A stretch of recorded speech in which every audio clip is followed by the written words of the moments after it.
Salut à tous, j'espère que vous allez bien. Moi ça va pas mal. Aujourd'hui un type de vidéo un petit peu différent puisque je vais simplement vous parler et vous raconter ce que j'ai fait ou ce que mon fils a fait à l'école. Voilà, je vais faire peut-être de temps en temps des vidéos de ce type.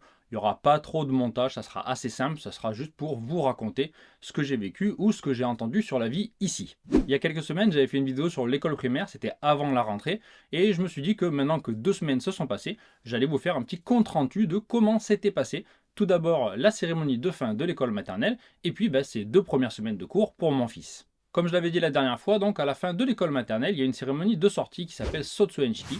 Donc on y allait, j'ai mis mon costume que j'utilise pour toutes les cérémonies et tous les parents sont en costume ou en tout cas ont de très beaux habits et les enfants aussi sont vraiment très très classe. Il y a certains parents qui mettent des kimonos, alors là il n'y en avait pas, mais ça arrive, notamment pour les cérémonies d'entrée, de sortie, donc que ce soit primaire, collège ou lycée. Voilà, ça dépend aussi de la météo. Donc, le déroulement de la cérémonie, c'est assez simple. On est rentré dans l'école maternelle et puis on a écouté un discours du chef de l'établissement. Il y avait un discours des profs. Ensuite, les élèves, un par un, sont allés récupérer un document. Alors, c'est pas un diplôme, mais bon, c'est un certificat de fin d'études.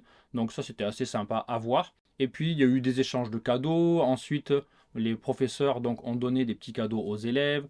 Les élèves de première année avaient enregistré un message pour les élèves de troisième année. Ceux de deuxième année avaient fabriqué des petits objets. Enfin voilà, c'était assez sympa. Alors c'était pas spécialement émouvant. J'ai vu personne pleurer. Il y avait une ou deux mères qui s'essuyaient un petit peu les yeux, mais voilà, ça restait assez soft. Ensuite, on allait dans la cour de l'école. Il y a eu des photos, donc avec tous les parents et les enfants, comme lors de la cérémonie d'entrée. Ensuite, il y a eu des photos avec seulement les professeurs et les enfants.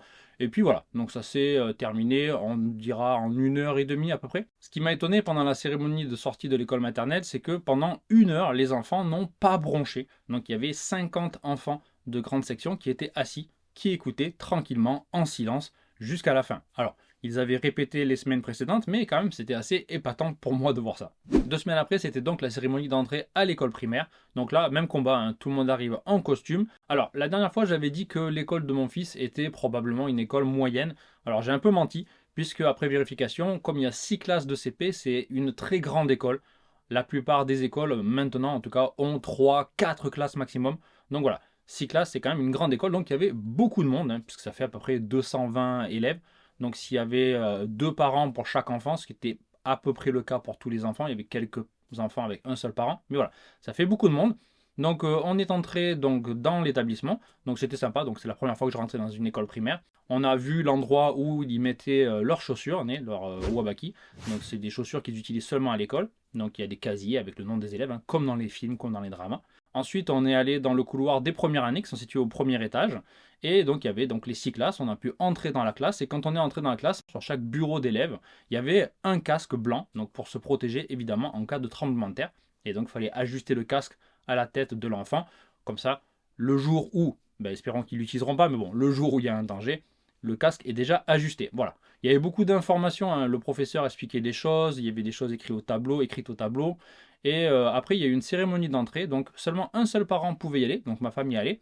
Moi, je suis resté dans la salle, il y avait un écran où on pouvait voir la cérémonie, mais alors l'écran, voilà, c'était une grande télévision, mais la vidéo prenait seulement un quart ou la moitié de l'écran. Et en plus, le son était dégueulasse, on n'entendait rien du tout.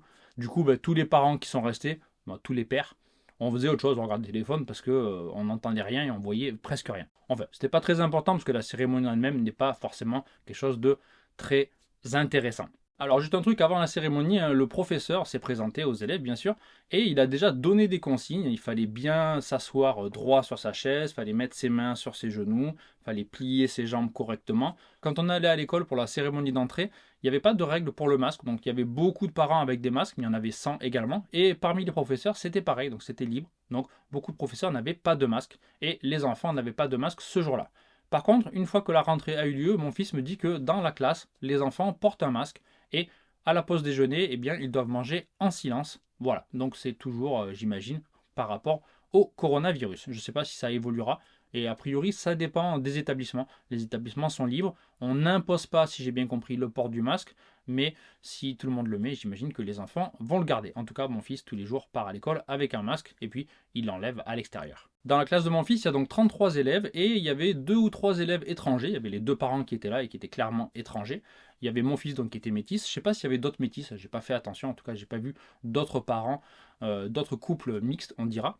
Mais il y avait également 2 enfants qui étaient en situation de handicap. Donc il y en avait un, c'était probablement un handicap physique, et l'autre c'était un handicap plutôt de développement. Et donc ces enfants sont dans la classe comme les autres, mais si j'ai bien compris, ils ne participent pas à tous les cours. Et il y a certains cours où ils sont dans des cours un peu privés, avec un professeur pour 2, 3, 4, 5 élèves, et puis d'autres cours où ils sont avec tous les autres élèves. Donc ça, c'est vraiment quelque chose de très bien. Alors je ne sais pas comment c'est en France maintenant, mais les élèves qui sont en situation de handicap sont vraiment intégrés à l'école, à la vie de l'école.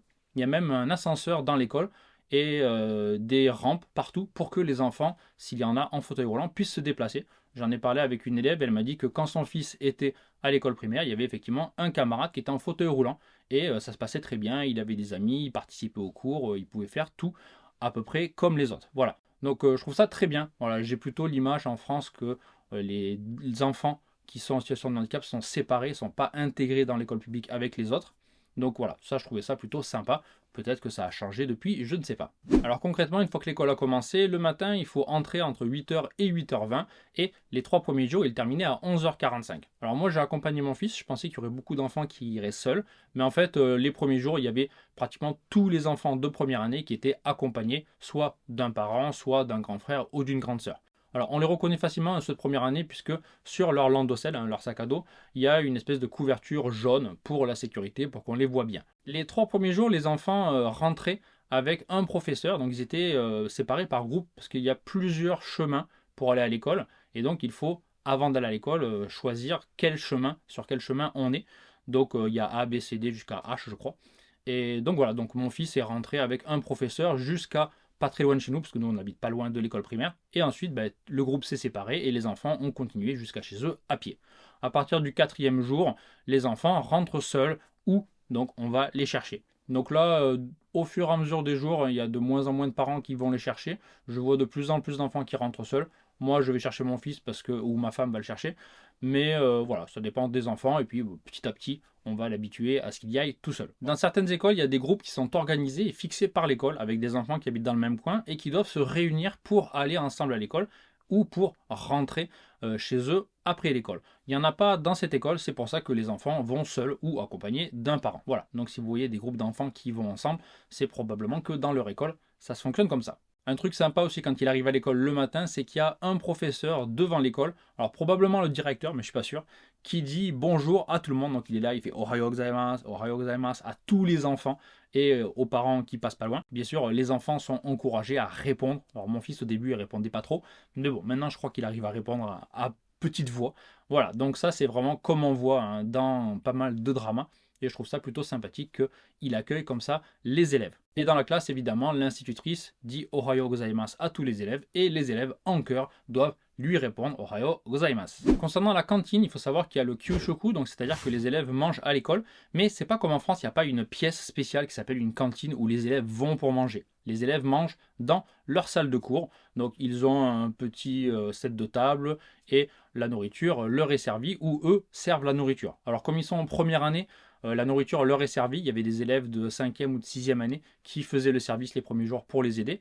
Et puis petit à petit, ils vont avoir de plus en plus de responsabilités. Je sais que la 2e semaine, par exemple, le groupe de mon fils distribuait le lait aux autres enfants. Mais voilà, c'est assez progressif. Concernant le menu, mon fils est plutôt content. Il mange à peu près tout ce qu'il y a. Donc c'est assez équilibré. Il y a de tout et c'est plutôt qualitatif. Dans la précédente vidéo, je vous avais montré un sac, c'était le Renraku-Bukuro, où les professeurs écrivaient donc des informations à communiquer aux parents. Et effectivement, presque tous les jours, il y a des informations et on sait aussi quel document, quel livre, quel matériel il faut apporter à l'école chaque jour. Donc ma femme regarde le matin ou la veille, qu'est-ce qu'il faut, et elle choisit les livres et les met dans le landaucelle de mon fils. Voilà.